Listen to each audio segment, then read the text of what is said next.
Hey YouTube, Moose Cow here. I got a long overdue video I've been meaning to make, and I'm getting around to it right now. I did kind of mention this on the last video I uploaded, my recap for St. Louis, BBR St. Louis 4. But anyway, here is the dedicated video to this announcement.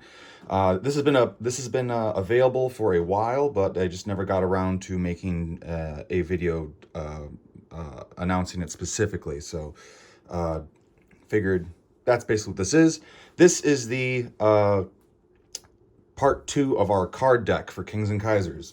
The first portion of our card deck was I got a game set up ready to go, as you can see. The first portion, the first part of the card deck, or first half of the full card deck, and you buy these both these decks, half decks separately if you want one or both, etc. But the first deck is the national objectives, the most important cards, and those you can buy at Combat Miniatures. I believe it's $19.99 for all of these cards. They are made from makeplayingcards.com, so same high quality plastic that the BBR cards have as well. And then we just finished, this is the second half of the card deck, which not everybody necessarily may need or want, which is why we kind of split it up to save on cost to you, the consumer. So anyway, this is the rules reference half of the deck, which took a lot of time for us to work on. We finished the BBR 1.5 rule set and book in early January, and then it took another couple months or so for us to iron out these cards and get them how we wanted them to be. So you get the rules references are basically 5 types of rules reference cards. Most importantly, the victory objectives, part 1, part 2, and then the list of victory cities. So there's these 3 cards for that. Let me put them in the proper order, I guess. But anyway, yeah, so you get just nice overview of, focus, nice overview, summary of all the different victory objectives, spaced out over 2 cards. And then the list of the victory cities, the different victory cities that are worth 1 point each, also the special victory cities that are worth 2 points each. Then we move on to the political situation cards, and these are really what took what made this take so long, because some of these, you have to, you only have so much space with the formatting and stuff. So some of them, the Russian Revolution and political situation cards in particular were very challenging. But basically, just as rules references, some of them are pretty basic. The Austria-Hungary and Germany began the game at war, for instance, as do Russia and France. And then you get into the more nuanced ones that Russia has, like the Trans-Siberian Railway, the ability to move their capital. A reference for the Russian Revolution, on what round it occurs and the territories needed, and how that changes over the course of the game. The Russian Civil War card, this one also took a while, trying to trim the fat and make it look nice and not overly crowded. Then we have 2 German political situation cards with unrestricted submarine warfare, their special units they can buy, and then a dedicated one for the Zimmerman telegram, which was a new addition for 1.5.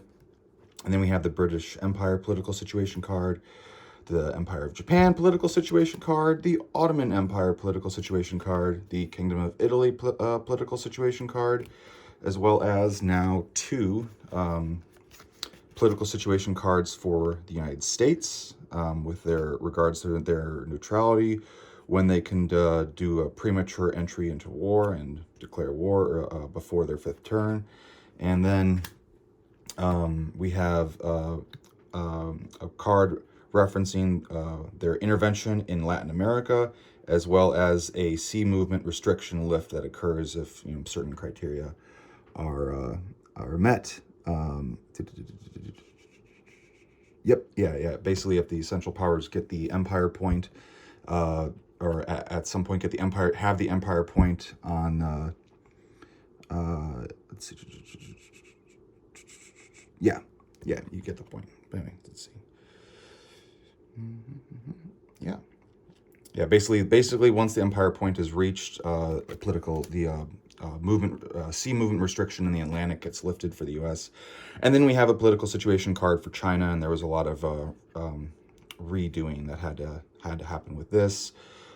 We had also a while with the original version of the 1.4 deck, we had a different roundel for the Republic of China, and we have changed that to this guy you see here. Yeah. So that's cool. So that was the big deck of a lot of work.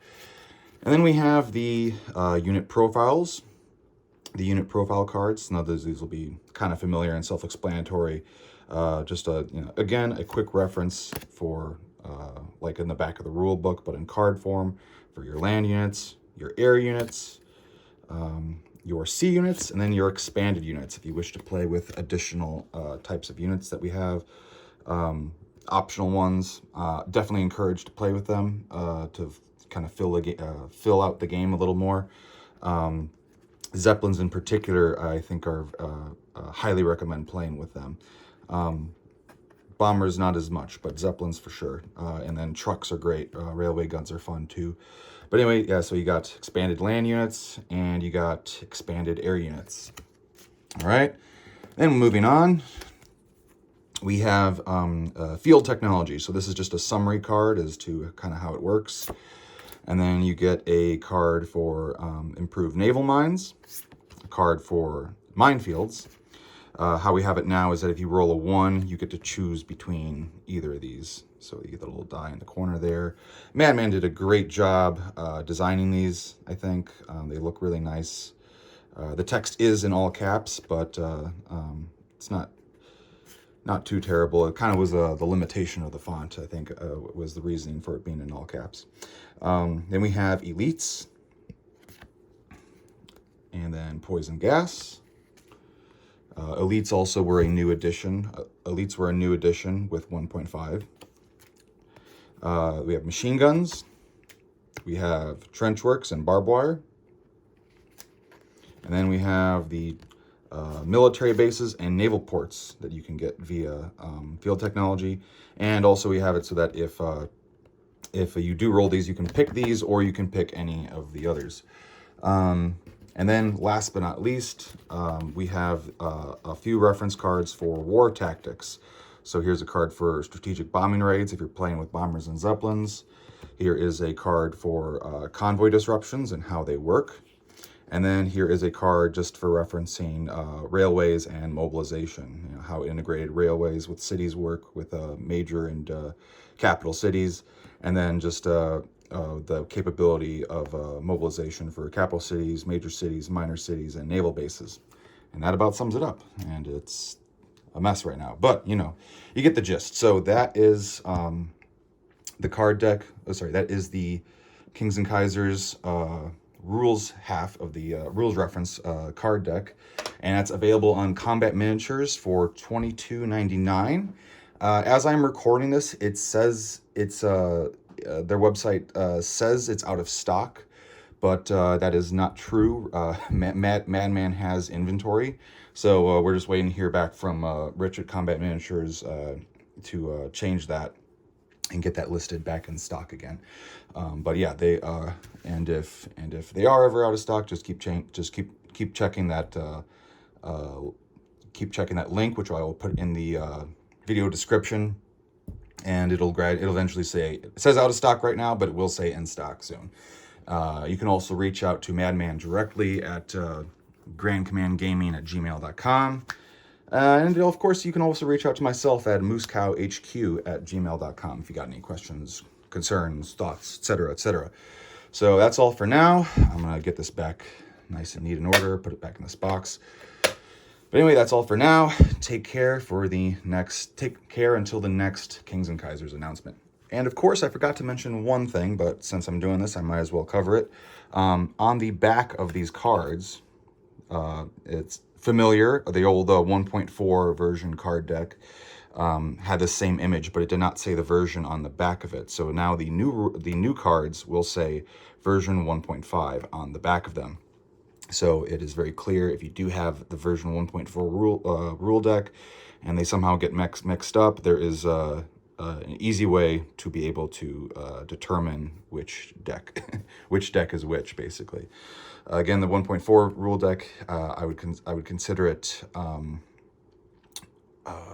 out of date, to say the least. This is the deck you want. If you want a Kings and Kaisers card deck, the 1.5 version is the one you want. So there you go. He's got that awesome Grand Command game. He's got that awesome Grand Command Gaming logo there. And yeah, looks pretty spiffy. All right, take care.